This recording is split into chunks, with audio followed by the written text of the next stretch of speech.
is I'm delighted to have Andrew and Jolene with me here today, and sort of coinciding with Pioneer Day, I thought it would be a great time to reflect on the sacrifices of the pioneers and hone in specifically on the William Martin Handcart Companies.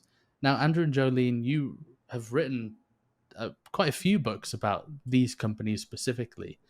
Do you have a specific connection to these companies or to the pioneers in general? Jolene, do you want to start? You were ahead of me on this. Specific connections simply came by the Spirit encouraging us both, I think, to write stories, personal stories. Some of the more famous ones we heard since we were little kids. And for a stake handcart trek, I was asked to gather stories for all of the participants to carry one and a pioneer to walk for. And that started 21 years ago. I've been doing it ever since. So I have a collection of about 400 stories of the Willy and the Martin companies, the Hodgett and Hunt wagon companies that were with them, and their rescuers. So my personal connection is that my wife has ancestors in the Martin Company. Although that wasn't my motivation for writing. I was kind of moved in the same way Jolene was. I knew about that, but never was prompted to write anything. But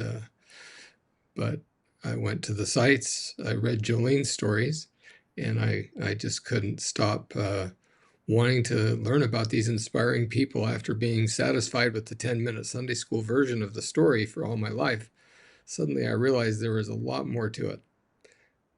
And a lot more that I could learn. I didn't set out initially to write a book. I just set out to do something for our trek, too, our stake trek. And a friend helped me.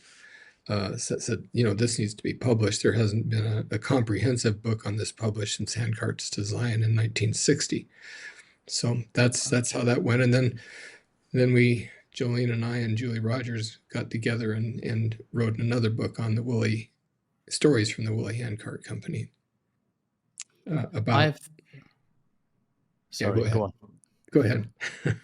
I've heard much in my life as a church member about references to Trek and things like that. And much of our listenership of the podcast is in Europe and Asia specifically. And I'm wondering if you could share a bit about how, especially in America, these pioneers are remembered and celebrated today, even. Well, they're remembered and celebrated in Europe and Asia, South America, and Africa as well. Handcart treks have gone on around the world. One in particular in Argentina has had great success. And Really? Wow. yes, and originally when the missionaries called to go down there and get a handcart site set up on a ranch that the church owned, they had a hard time getting the local leadership to figure out why they would do that. Um, what has that got to do with us? Even though we're members of the church, why would we want to go out and pull handcarts and reenact things that were not our ancestors? But that has been a very, very successful mission. And so they've done handcart treks in China and in Andrew, Mongolia, just a lot of places around the world. It's been fun to see pictures of some of their things. I can send you an image of the T-shirts that they made for this China youth trek that they did, and they've got a picture of a Chinese man pulling a handcart across the Great Wall of China on their T-shirt. Yeah. Yeah. I would love to see those pictures. And there's what happens on Pioneer Day as well. That's the 24th of July, right? So time of recording, that's in 2 days. Right. What happens on there?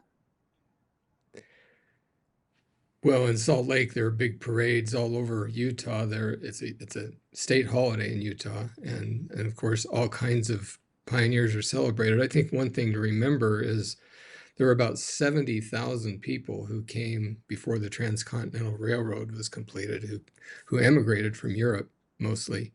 and came to build Zion. That was the call, to come to build Zion.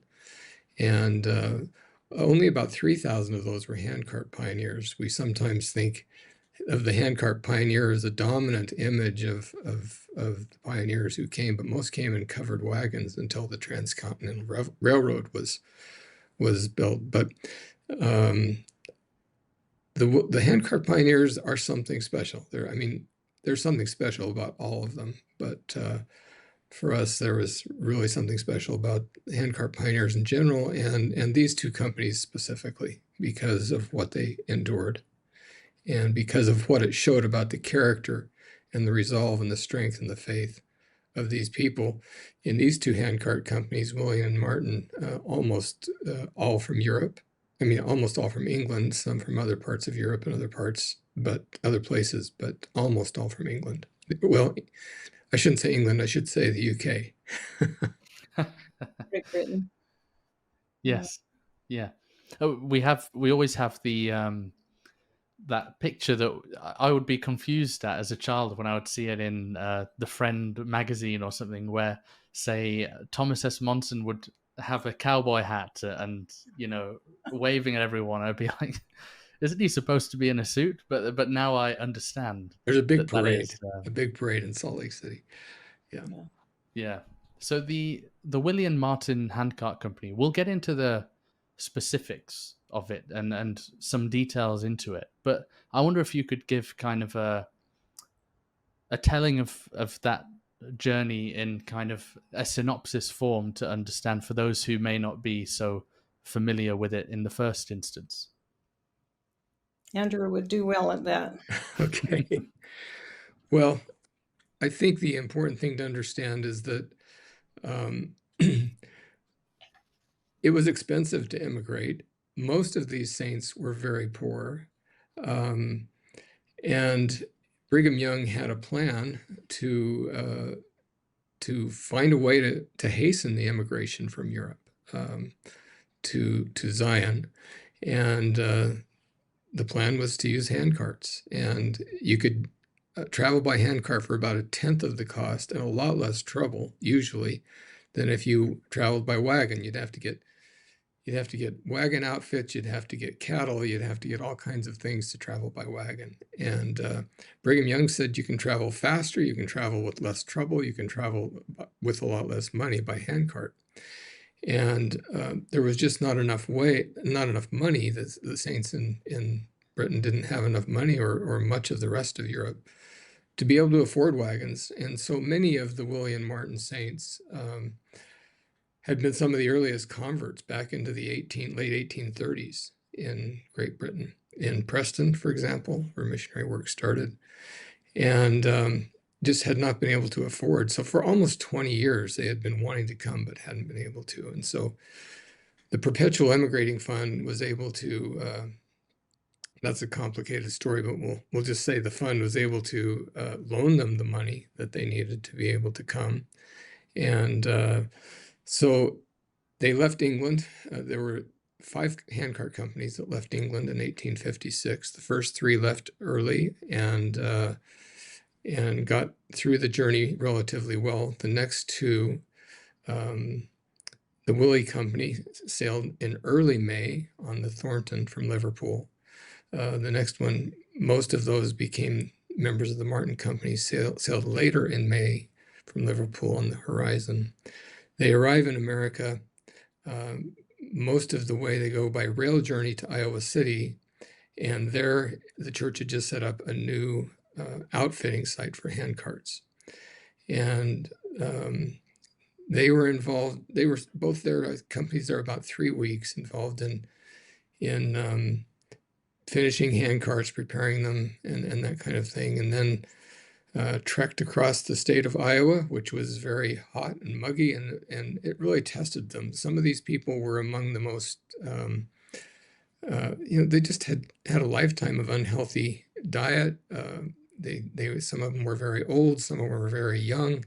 So it was a good test, but they did that in about a month and got into Florence, Nebraska, where they had to make some hard decisions about whether to continue on or not, because they knew they were late in the season. They still had 1,000 miles to go altogether. The journey was about 1,300 miles of pulling handcarts. And both companies decided to go forward, and knowing that they would have the risk of winter storms.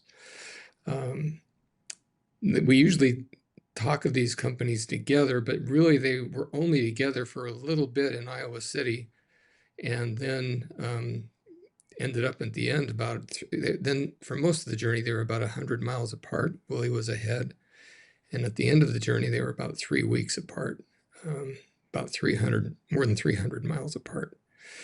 But we talk of them together because they suffered somewhat similar experiences. But that's kind of a synopsis of their journey. It was midway across Wyoming when they ran out of food, and they were hit by winter storms in mid-October. And that's when the challenges really began. It's also a time of a lot of miracles in the timing of the arrival of the rescuers.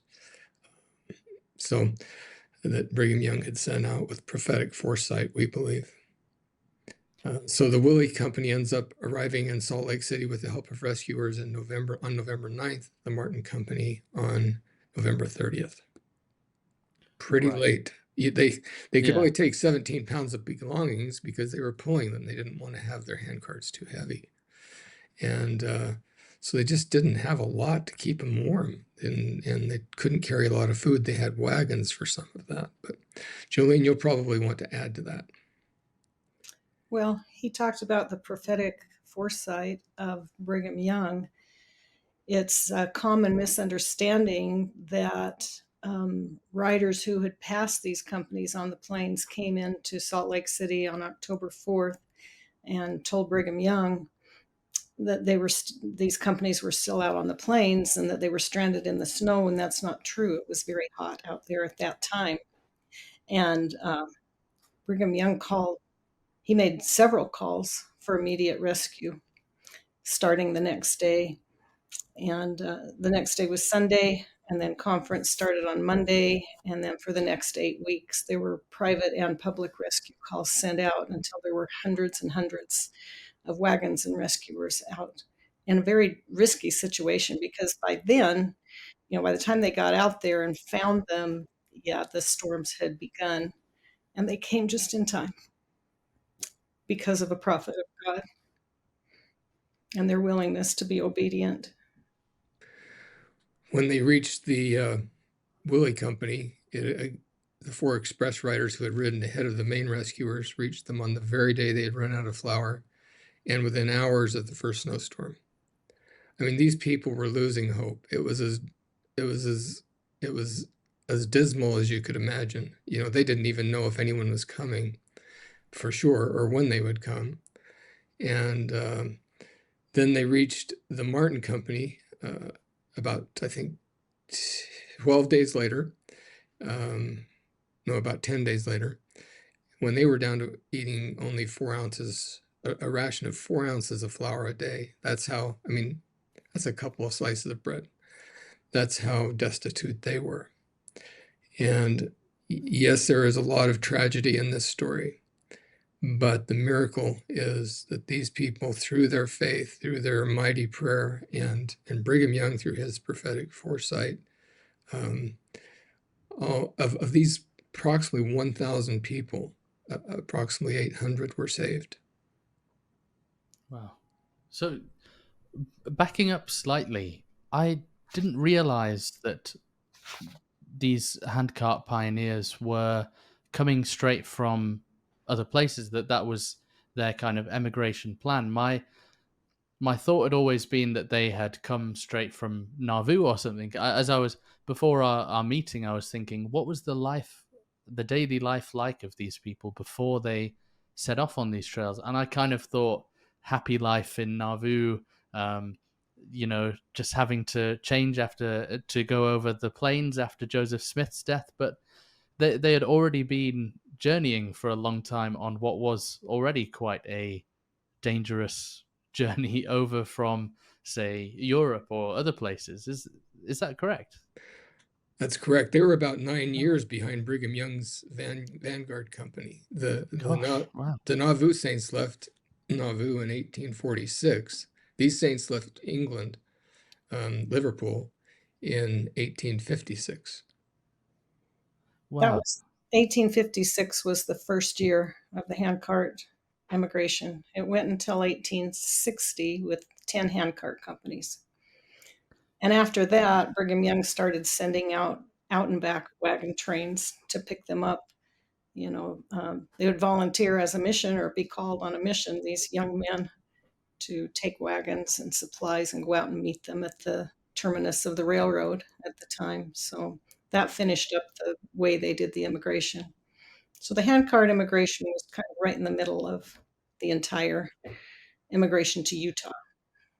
Right. So this is kind of mind blowing for me because I'd always had this thought within me that these people probably had a lot of interaction with the prophet, with Joseph Smith, with Brigham Young personally, and that must have kind of inspired something extra in them. But actually, many of these people who went through these incredible sufferings and journeyings probably, it was a lot less established, their kind of membership in the church perhaps than I previously thought, and perhaps um, much of their interaction with the church and their church life so far was probably with missionaries and with reading the scriptures in local congregations, which I don't know, there's something about that that's quite mind-blowing for me.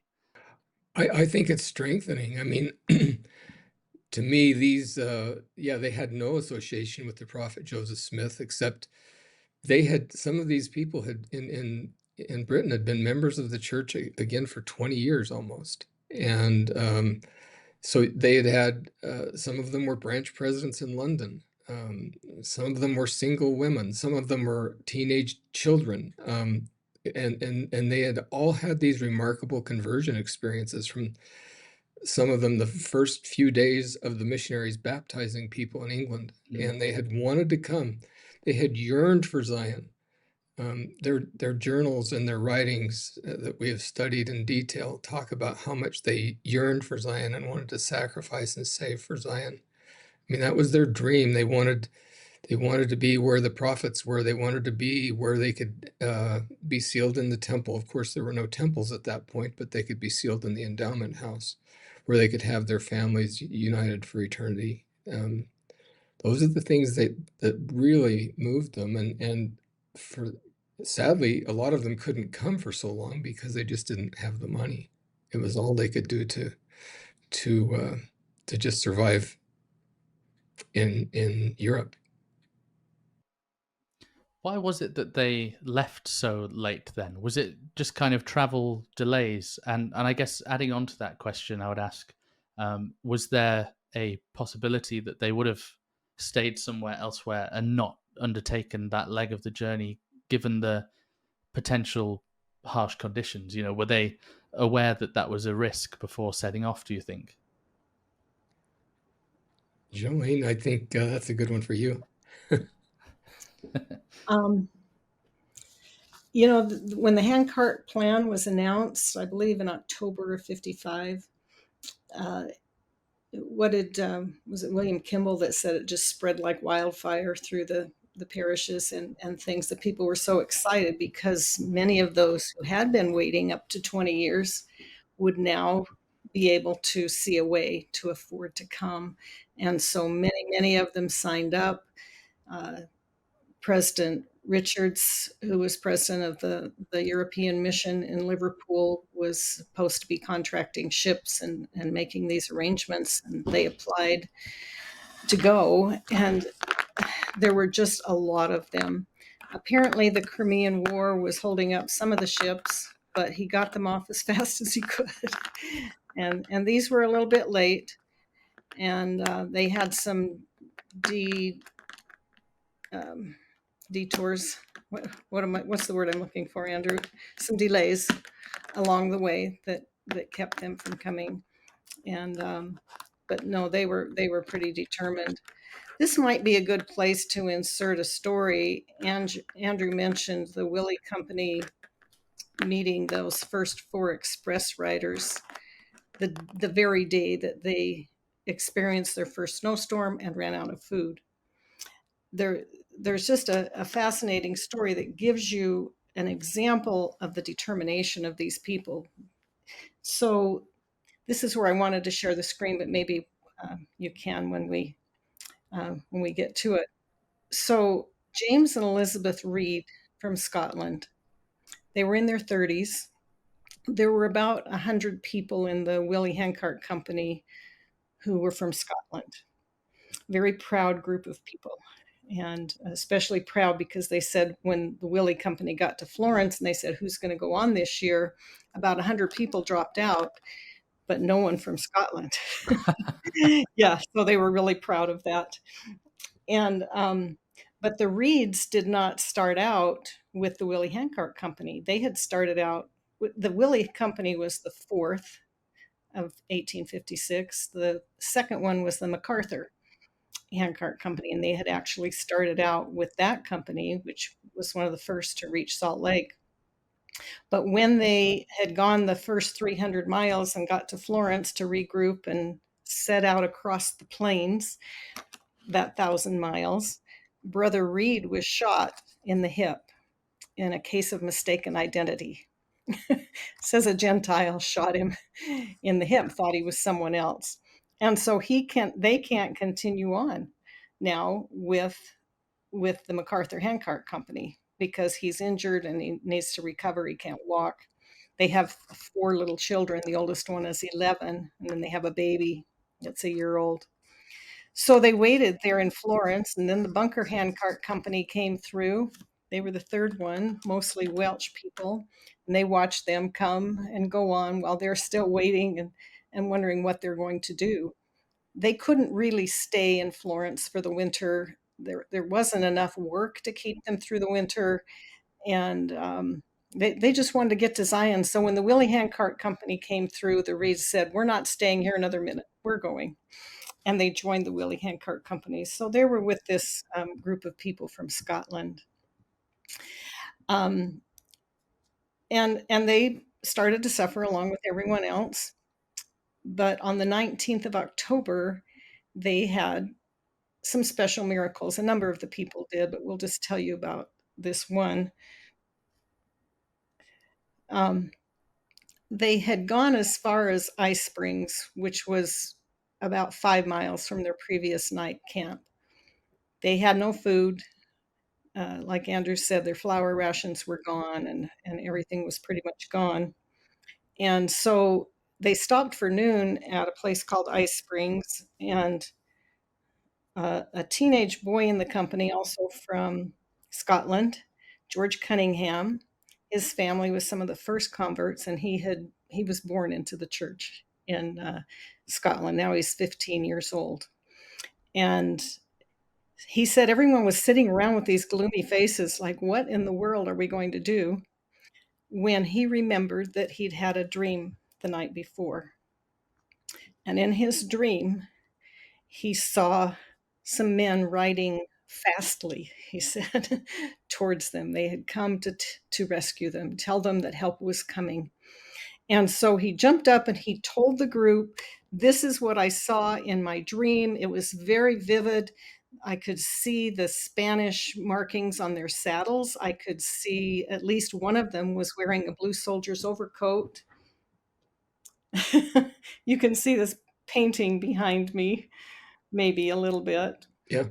Representing Joseph A. Young, who was Brigham Young's oldest son. So he saw these men in this dream, and he stood up and he told the people, he cheered them up, he used his gift, which then his mother stood up and raised her arm to the square and said, "I know this will come true," because before we left Scotland, George was given a blessing and told that he had the gift of dreams and visions. So Sister Reed then did something very interesting. She went and got her kettle out of her handcart, hung it over a fire that she'd made, put some water or maybe some snow into it, And some sisters came around and said, "Sister Reed, do you have something to eat?" She said, "No, not yet, but I think when the kettle boils, something will be here." And she testified that then, as soon as that kettle started to boil, here they came. The men that George Cunningham had just told this group from Scotland that he had seen in his dream. And sure enough, one of them was wearing a blue soldier's overcoat.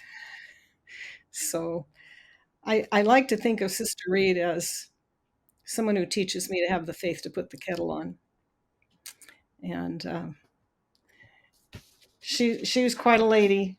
She had to pull her husband some of the time in the handcart when he couldn't walk. And her little children, I think maybe her 11-year-old daughter helped her pull it. But she's just a pretty amazing person. She and her husband both.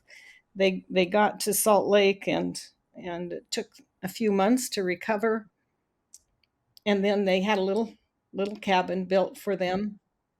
It was one room with a fireplace in one end, shelves on the other side, a piece of muslin tacked over a hole as a window, and an old quilt tacked over a door opening. And Elizabeth said no queen was ever more proud of her palace than I was of that little home. So this is the kind of faith that they had. Absolutely. You know, one thing, just to maybe this transitions from that a little bit, Jolene, but I think it's important to realize that these are not just abstract people, and their stories are not just stories for the past. One of the most important things that's reached into my heart is that these stories are relevant to us today. They have very much to teach us today. They're not just, some people say pioneers, old times, and pioneered out.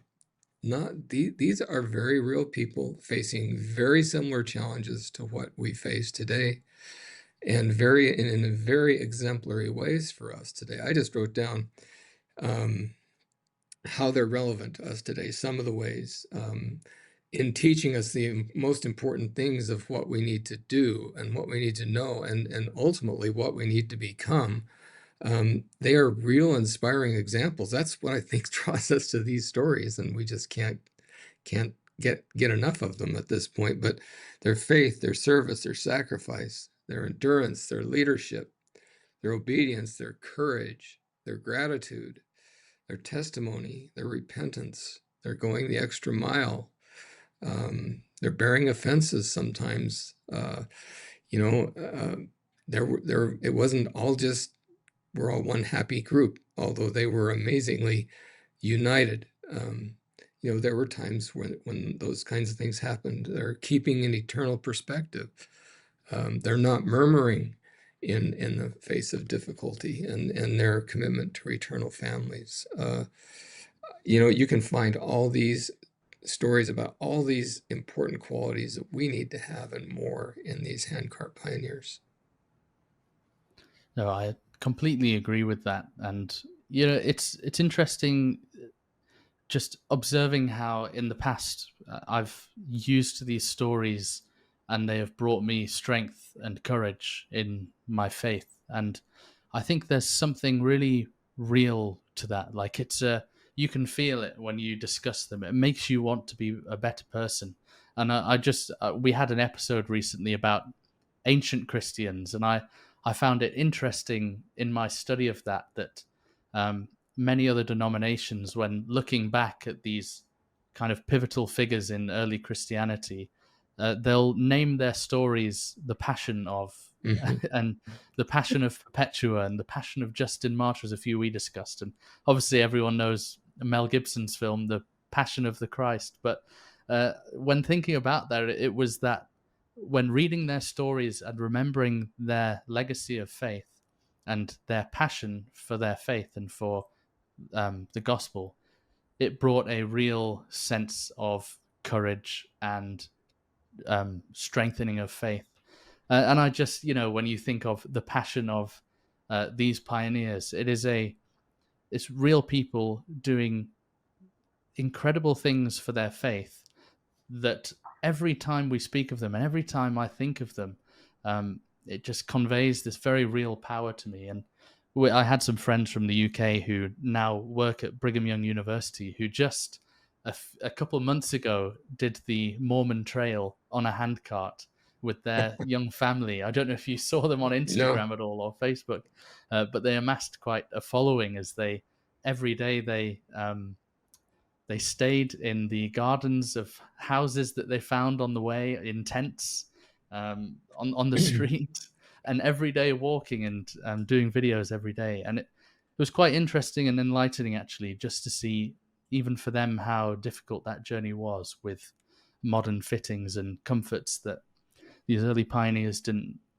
have. It made it added a dimension of reality to it. As you say, we sometimes take these stories for granted, or we recite them so much that we forget that they're real. But I wonder from this if you could tell us and explain to us what the turning moment was in this journey where it became seriously bad and dangerous. Well, Why don't you tell them from your book? Andrew's book is The Price We Paid, based on a quote from Francis Webster of the Martin Company, who said the price they paid to become acquainted with God was he would do it again. A lot of them said that they would do this again if they could get to Zion, if there was no other way. But Really? Andrew has written some good things about that. Why don't you take it, Andrew? well, yeah, there are a lot of places where you could say this is the turning point. Some people say they shouldn't have left England that late. Right. But what were they going to do? They had already left their homes. Were they going to go into the poorhouse? I mean, there was just not much choice. Some people say they should not have left Iowa City so late, but there was no infrastructure in Iowa City. Remember, this was a brand new handcart camp. Where are you going to put 1,000 people? Some people say, and even this was debated in both companies, they shouldn't have left Florence, Nebraska, which was winter quarters 10 years earlier, which was a tragic place for the Nauvoo Saints. Some people say they shouldn't have left there so late. Even Brigham Young criticized some of the leaders for letting them leave from Florence so late, because they still had 1,000 miles to go, and they were pulling about 10 miles a day on a good day, and that's a lot of days still to go, and it would be hard to make that journey before snow, especially in central Wyoming and the mountains of Utah.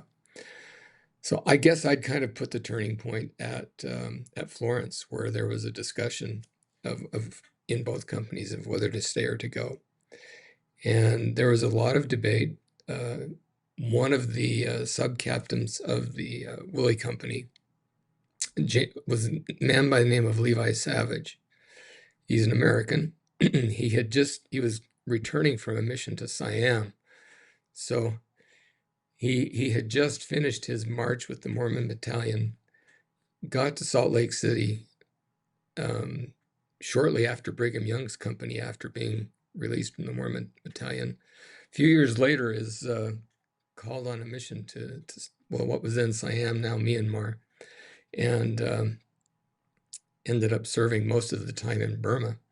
But sails from Calcutta, India, all the way around to Boston, Massachusetts, and ends up being one of the sub-captains of the Willy Company. And he and others have different opinions on whether they should continue. And it's a pretty heated debate. James Willy, I want to talk about him too a little bit, but James Willy, who was the leader of the company, an Englishman, said, we're going forward. And Levi Savage said, if you go forward this late in the year, the bones of the old and the young will strew the way. And he ended up being right to some degree about that. But to his credit, once they decided they were going forward, he said, I will go with you. I will suffer with you. I will do whatever I can to help you. And one of the other sub-captains said that he was the best help we had. He was incredible help. So again, some very different opinions about what to do, but a man who stayed, even though he had a different opinion, he stayed true to his leadership and continued to be a great help through the end of the journey. The people who did stay behind in Florence, and you might think, well, that's what they should have done, and Brigham Young even said so. They had a very hard time. A lot of them, it was one of the worst winters ever there. They didn't have infrastructure there either. They didn't have food, they didn't have housing, they didn't have work. And that's one of the reasons some of them decided to go. We had to work, we had to eat. There's nothing for us here in Florence. And so they just decided to continue on anyway. And the Martin Company had a somewhat similar experience in that discussion. So that was kind of the turning point. Once they set out from Florence, there was nowhere else to get supplies for 500 miles at Fort Laramie, Wyoming. No other, I guess Fort Kearny maybe, but really nowhere else to resupply. And they were hoping resupplies from Salt Lake would reach them at Fort Laramie, but Brigham Young hadn't known they were on the trail at that point until the people came and told him. As Jolene mentioned, the riders passed them on the trail and came and told him, and then he sent out rescuers 2 weeks before the first storm, fortunately, because they reached them just in time. Even we're not spinning this, we're not putting our own interpretation on this, we're going from their own writings. These are the things that they say in their journals, in their recollections about the handcart journey. Would you be able to paint a picture of what that camp was like in Florence for those who did stay behind, in terms of, would they have been living in their handcarts and sleeping in there, and were there buildings or? No, I'm trying to picture it. Jolene, you might be best prepared to tell that. They were living all over the place. They were scattered, but you might want to tell the Joseph Lewis about that family. Well, just some basics that I remember about him. He was a man whose wife was very, very sick. I believe he had 6 children, and they just felt like they could not continue on with the Willie Handcart Company. So they were one of the families that elected to stay in Florence. As Andrew said, it was an extremely cold winter. He did find some kind people who let him live in a little cabin that they had, but he could not take care of his family. His wife died. He had to farm the children out. Interestingly enough, one of them lived with a family by the name of Bloomer, and the bloomers that the women started to wear underneath their dresses were named after Mrs. Bloomer in that family. She's the one who invented those. But yeah, he lost his wife and his children, and they suffered a great deal through that winter. He did finally make it to Utah a number of years later, he and one of his sons, but his children mostly were adopted by other people who took care of them. We don't know a lot about the people who stayed, other than the Lewis family is one that we've found because their descendants wrote about it. Right, But it I was see. not a good place to be. No. So it's kind of hard to say. In hindsight, you could say, yeah, they should have stayed in Florence, but I'm not sure that would have been the better option. Well, when President Richards and the others came through Florence with light wagons and stuff, and the Martin Company was there, they said, look, if there's those of you who want to stay, we'll open up the warehouse that we have here. We'll, with some of the supplies that you'll need, we'll try and help you out the best we can if you decide to stay. But there wasn't that much. There wasn't that much that they could do. And I don't know where they lived other than Joseph Lewis's family was donated a little cabin with, I don't think it even had any heat in it. So Yeah, they wrote about icicles on the bedding when they woke up. Excuse me. yeah. Wow, that's an image. One thing I think might be helpful for your audience to know is about these 2 leaders of the Handcart Company, James Willy and Edward Martin, because they were both Englishmen. And James Willy, James did not join the church until after immigrating to America. His family had enough money to give him a good education, and he came to America to earn a fortune. and 5 years later ends up joining the church, ends up marrying, ends up going to Nauvoo just as the saints had fled Nauvoo, and stays in winter quarters through the winter, and then goes to Salt Lake the next year in 1848. They build a small cabin, he and his wife. They have 3 little children. In 1852, he's called to return to his homeland on a mission. So he goes back to England on a mission, leaving his wife and 3 small children. These are the kinds of sacrifices these people made. And at the end of his mission, he's asked to preside over a group of saints on the Thornton. That's the ship that carried most of the members of the Willy Company across the Atlantic. And then in Iowa City, he's asked to preside over these saints as a handcart company. So you have this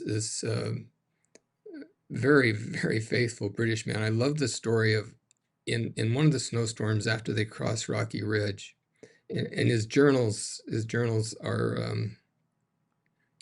actually, this is from Levi Savage's journal, but he has a lot of writings of his letters home and those kinds of things that are in the church archives. But the crossing of Rocky Ridge started at about, I think, 9 o'clock in the morning and went until 5 o'clock the next morning in a blizzard, in a snowstorm, in freezing conditions. It was the most deadly day for the Willy Company. 13 people died from that crossing. And you may have heard people talk about the rocky ridges of our lives. That's extreme adversity. That's a metaphor for extreme adversity. And they got, at about midnight, some of the last wagons got stalled at a creek. And Levi Savage was sent ahead to the camp, which was about 4 miles away, to get help. And as he's traveling in this storm, black sky, really no trail to follow. I mean, you do your best, but in Wyoming, the wind is always blowing. Any tracks are going to be filled in. He's, there are no flashlights. I mean, he maybe had a lantern of some kind, but he ends up finding, he says, Brother Willie alone coming back. James Willie had already been to camp. He was coming back out on the trail to help whoever was still back there. He wanted to make sure every last person was accounted for. And he did that kind of service for his company until he could no longer walk on his frozen feet. They were afraid he would lose them, but he didn't. Later on, a little bit later in the journey. That's the kind of man he was. Edward Martin was born in Preston, again, one of the earliest converts of the church. And he shortly thereafter married, and shortly after that, they emigrated to America, went to Nauvoo. He is one who did meet the prophet Joseph Smith. He even painted in the prophet's store, helped paint the Nauvoo temple, lived down from the temple. And he's part of the exodus from Nauvoo. So they get across Iowa again. This is 10 years earlier than the Handcart Companies. And he's called to be part of the Mormon Battalion. And after that service, he gets to Salt Lake City again, just after Brigham Young does, finds out, starts asking about his wife and children. Is it children or child at that point, Jolene? I think it was 2 children still. I remember. And finds out they're still in winter quarters, 1,000 miles back on the trail. It's October. Nevertheless, he heads back to find them. And they finally all make it back to Salt Lake City the next year. Just like James Willie in 1852, he's called to serve a mission again, to go back to England. And it's on his way back that he's asked to preside. He spends most of his time in Scotland, actually, on his mission. Again, a great correspondence of missionary letters between him and his wife, and him and his 8-year-old daughter. You can see her little cursive in the writings at the end of her mother's letters. But again, a very devoted man. doing everything he can to help his company, certainly feeling helpless once those winter storms arrive, caring for them on the ship, assigned to look after them and lead them to Zion and the handcart journey. So these are two very faithful British men. At which stage of this all does the rescue occur? Could you provide more details about the rescue and how it happened and when it happened as well? Jolene, you're writing about that, so. Well, I'll try and give you a brief synopsis. It's a complex story, so this is a tricky one. It is pretty complex. I have over 400 pages on it so far. Oh gosh. Yeah. Yeah. Um, Is that something you're writing at the moment? yeah, I've been working on it for a while. I'd like to get it published, finished. Oh, brilliant. Brilliant. Comprehensive story of the rescue, what's Wow. going on in Salt Lake and what's going on here. And eventually there's so many express writers going back and forth and taking messages. It's pretty interesting, but certainly has solidified my testimony of Brigham Young as a prophet of God. Right. And things that he knew ahead of time. But basically, as Andrew said, in Salt Lake, Brigham did not know that these companies were out on the plains and coming. He thought the immigration was finished for the year. So sending out resupplies was not an uncommon thing. That was the normal thing. They knew companies were coming in. They sent word ahead, and they would send out resupply wagons for all of the immigration. But he didn't know they were out there until the returning mission president, Franklin D. Richards, and some of the other missionaries who were with him passed them on the plains. They got into Salt Lake on Saturday, October 4th, and reported who's still out there. These two Handcart companies, the Abraham Smoot Wagon Company, Freight Wagon Company was out there, and they needed resupply. And then the two wagon companies, Hodgett and Hunt, who were behind Martin and traveling pretty closely with the Martin Handcart Company. So they had a meeting, and it was discussed. And as in Andrew's book, he talks about this meeting, and the minutes are almost boring. This was Saturday. Okay, they'll need this and they'll need that. But then Sunday, October 5th, it was all about urgency. And Brigham Young said, I want volunteers right now.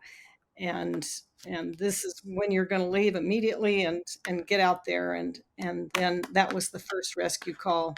The next day, Monday, conference started. We hear about this rescue call at conference. That's what they're talking about.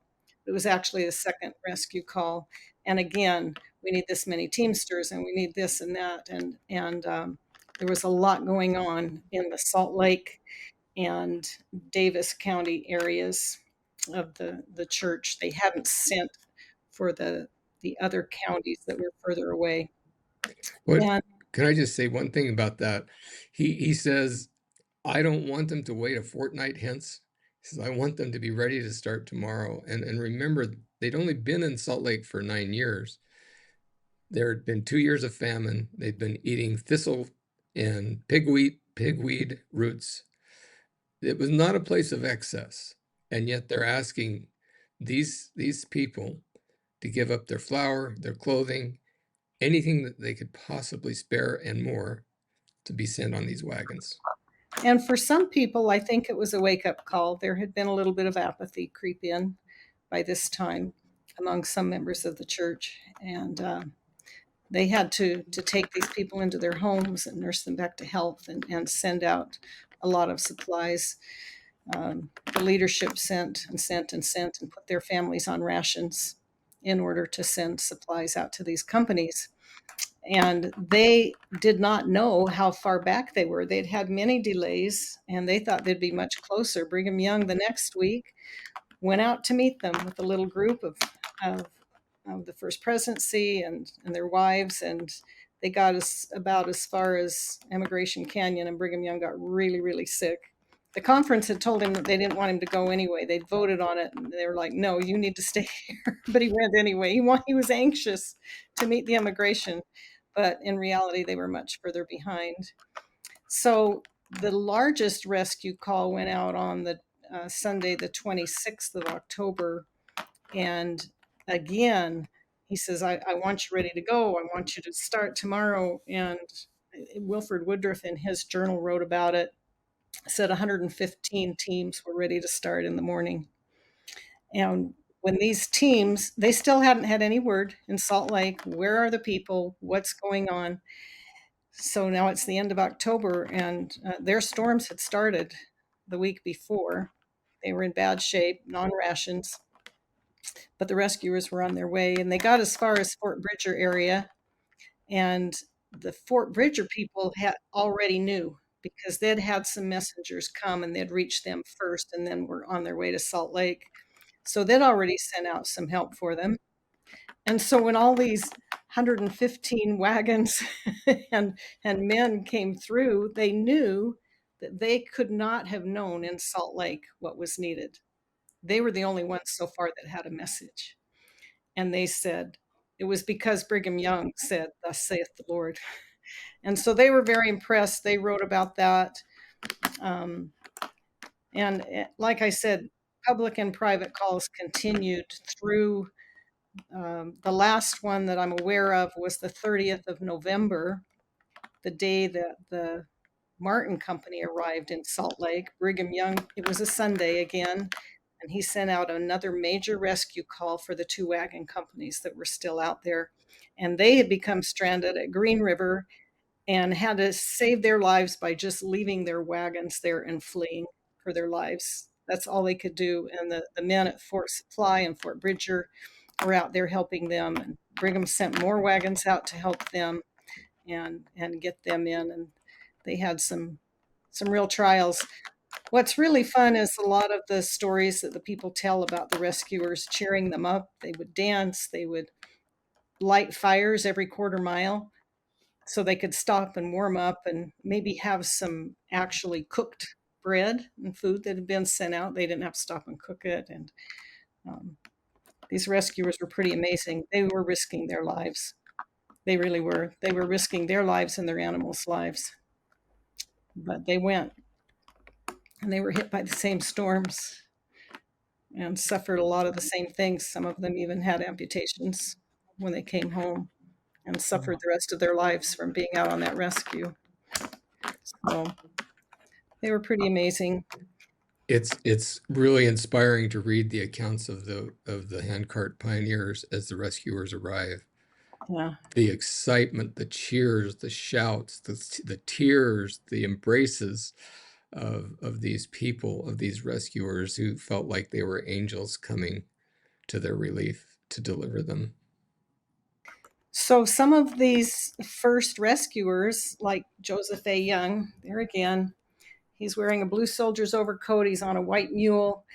He and many of the others had just returned home from missions with that October 4th group. And they're back out on the trail and searching for these people, helping them, bringing them in. But when he reached the Martin Company, again, he was on an express ride.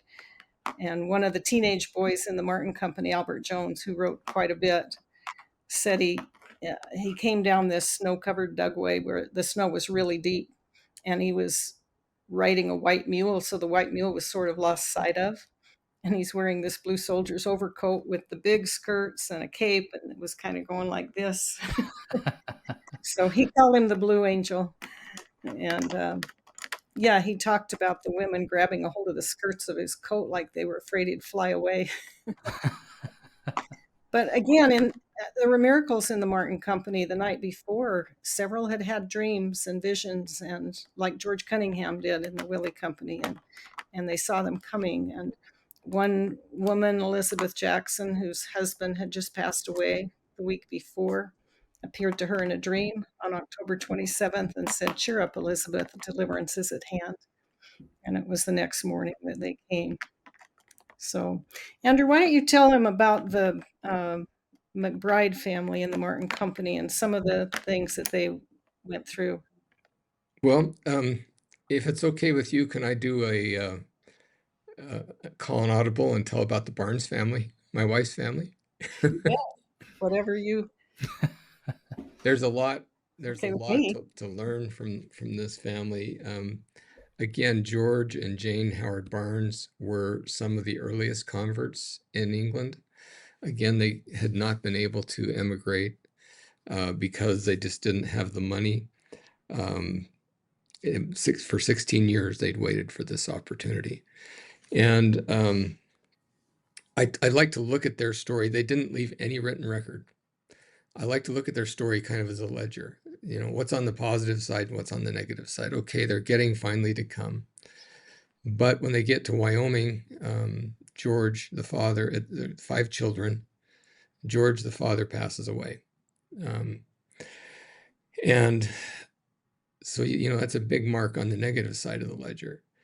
And Jane, like so many women in the Handcart Companies, and also like some of the teenagers in the Handcart Companies, the McBrides, as Jolene was alluding to, had to lead their families. And Jane, these strong, the women in these companies were just amazing.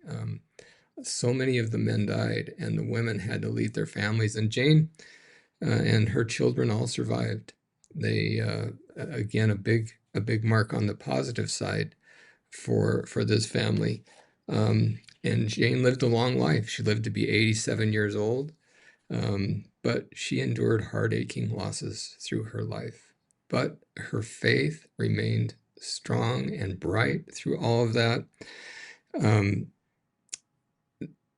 wife's got some professional genealogists, and 2 of them have figured that from Jane and George's posterity, there are about 10,000 now. And if you look at, okay, let's look at this ledger. We lose George. I mean, that's a hard thing. We've got 10,000 posterity from that family now. Independently, they've come to that figure. So, you know, you can say, is it worth it? Was it worth it? I'll tell you what, you ask that question of my wife and she'll tell you it definitely was. And likewise, most of those descendants. It's interesting. So Jane has a little marker. It's about this big, about the size of a brick in Nephi, Utah, where she's buried in a cemetery of great large monuments. But again, we have none of her journals, no indication that she even wrote. But on the surface, she was born and died without leaving a mark on the world. There were no buildings named after her. She didn't have a great fortune. She didn't receive any of the world's honors, you know.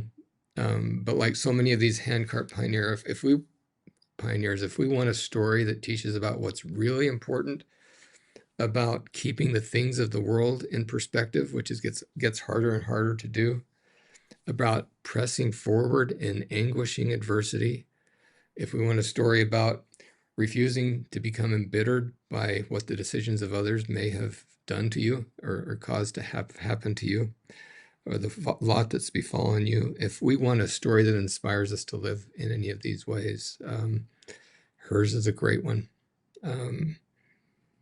But this pattern is in so many of the Handcart Pioneer stories. As Jolene mentioned, the McBrides, the father of that family died too. The mother was very sick.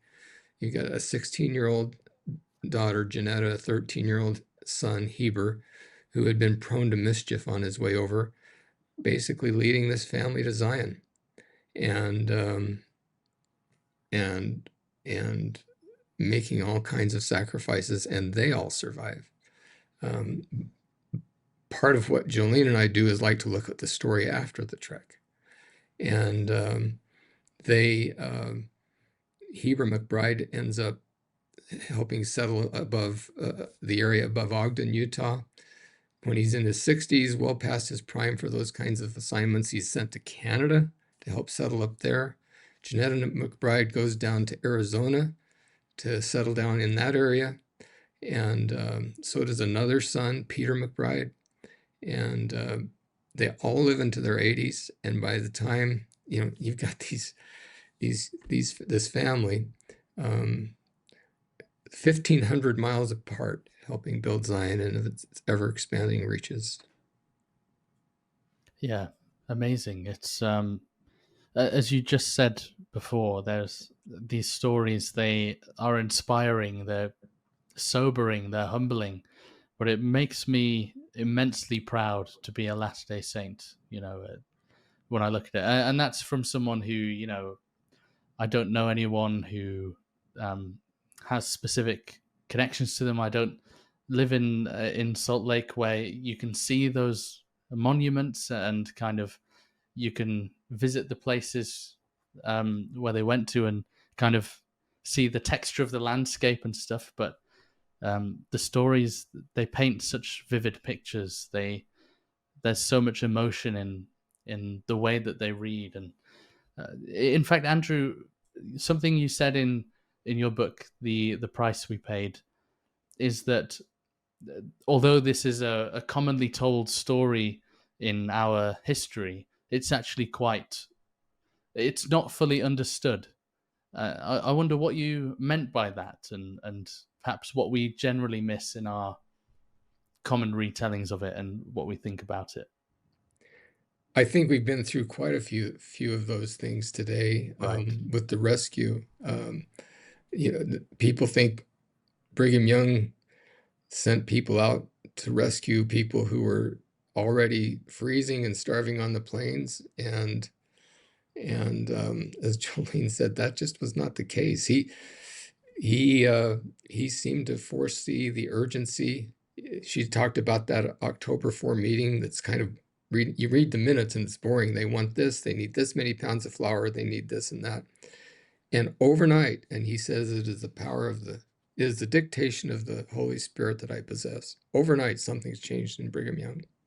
And he gets up and issues this stirring rescue call. It's no longer a resupply mission. It's a rescue mission. Even though it's 70 degrees in Salt Lake, and trail journals describe it as a hot day. So it's a no-brainer if you're sending people out, if you've been told they're dying in the snow. But when they're still okay and you send people out with that kind of urgency, amazing prophetic foresight. I don't know, Jolene, you can add to that. I think I've said quite a bit here. What would you say are some of the misunderstandings that are good to know? Get straight. Well, like you said, we've written a lot about what happened to them after they got here, and there were some who complained, but for the most part, they were proud to not complain, to not murmur. They bore their testimonies. They sang the Handcart song, and maybe Mariah Normington is one who suffered, I would say, the most, even though you can't equate. Suffering is suffering. It is what it is. But perhaps if you could equate it, you would say that Mariah Normington and the Martin Handcart Company suffered more than anybody. She lost her husband at a critical time. She lost her two little boys and had a stillbirth little boy. And she was so weak from all of that she couldn't walk. One day she pulled herself along by her forearms, crawling through the dirt, and left great scars on her arms the rest of her life. She and her three little girls survived to come to Zion, and they were amazing people. But the thing I want to say about her is that her children wrote about her prayers, and they wanted to be there, maybe with one eye open, when mom or grandma was praying, thinking they might see God himself, because she was talking to God in ways that they knew were very special. And that's like the title of Andrew's book. The price they paid to become acquainted with God is not something that we generally have to do, but through our struggles we do become acquainted with God, and that's maybe the only way to know. We have to trust him. We have to know that he cares and that he wants us to talk to him. Thank you for that. It's I think a suitable way to end this would be to just briefly hear from you both about how studying this and becoming intimately familiar with this has strengthened your personal faith. I know, Jolene, you've done the book Tell My Story Too, and I love that title because it sounds like from the start of this episode where you were both talking about why you wrote these books. We have the phrase "like a voice from the dust." Mhm. That title really evokes that kind of reaching out to you and saying, "Tell my story too." And yeah, I guess I would love to hear just how it's impacted you both.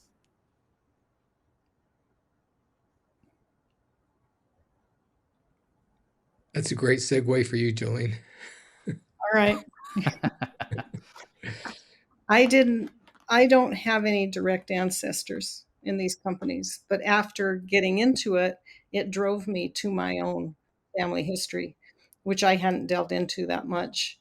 And I hadn't had time at that point in my life. I was much younger and had a big family, and just it hadn't been the time. But I'm found that I'm related to so many of them, and that's been an amazing experience. But as I've written their stories, sometimes late at night, early in the morning, when it's all quiet around me, and I feel them there saying, "Tell my story too." Um, my faith and testimony has been strengthened over and over and over. And I've met wonderful people through it all, like Andrew, like you now. Thank you, Ben, for having us on. I would say that their stories have literally saved me at times when I was discouraged or something. I have really felt them buoying me up. I have felt them searching after their posterity too. Some who have gone astray. I've had experiences where I can tell because people would call me and, what do you know about this person and that person? And it would be the same family for a matter of weeks. And I'd think, well, your ancestor on the other side is gathering his family. This is the time. This is the time. And so I was at a symposium or a training seminar at Martin's Cove one time where different stakes were there receiving their training for their treks. And a family came up to me and said, "You remember that fireside you did in our stake a few months ago?" I said, "I don't know, what stake were you from?" "Well, you told us that when we told you that we were descendants of this family, that you told us to be to watch out because your grandfather's very active right now in gathering his family from the other side." They said, "Well, right after that, what happened is our son, who we hadn't seen for 40 years, called us and said, 'Mom and Dad, I just feel like I ought to come home.'" And so I've been witness to some of these things where um, these people are active from the other side of the veil as well, and they're very concerned about their families, and they're doing things to help us.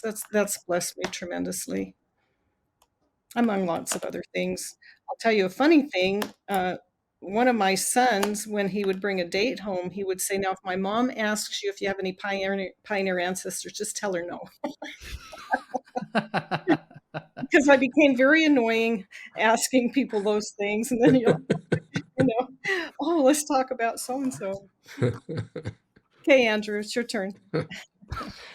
Well, I think the power in these stories comes not just from the stories, not just from the people, but when we connect them to their source, which is the Savior.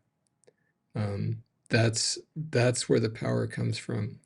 A lot of strong people have lived great lives, but these people were committed to their Savior, no matter what they went through, and that has strengthened my resolve and my commitment. Also, to see the hand of God, something President Eyring has talked about, but sometimes it's hard to see, and I think of these people trying to see the hand of God through some of the adversities, not just in during the trek, but during very difficult times that continued for many of them afterwards, because adversity is a common lot of all of us, right? And so what I have learned from these people about how to deal with adversity, which I've faced my share, I shouldn't say that because more might be coming, but what I've learned from them is doing your best to live the gospel doesn't shield you from it. It's just part of mankind. It's part of the experience of mortality. Asking why doesn't help, but asking what can I learn, how can I grow, who can I help, those kinds of things are much more productive ways. So, and then I will see the hand of God in my life if I look forward, if I ask the right questions, and I have seen. So they have helped me in those ways. There are a few stories of groups of people who experience greater adversity with greater faith. I don't know of one. There does seem to be this endless well of the most powerful faith stories, which is why I'm so excited to delve further into the books, and links will be in the description for people who also want to find them. Thank you so much for your time today, both of you. I really appreciate it, and I just feel lifted and humbled, and just, it makes you want to be a better person. So thank you for that. They do. Thank you for having us. Thank you so much, Ben. It's been an absolute pleasure, and have a good rest of your day. Thank you. You too.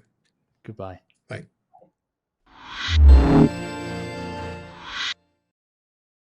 Thanks for watching For All the Saints. This show needs your help to grow. Please like the video, comment your thoughts, subscribe to the channel, and share this with someone you think would enjoy it. Thank you.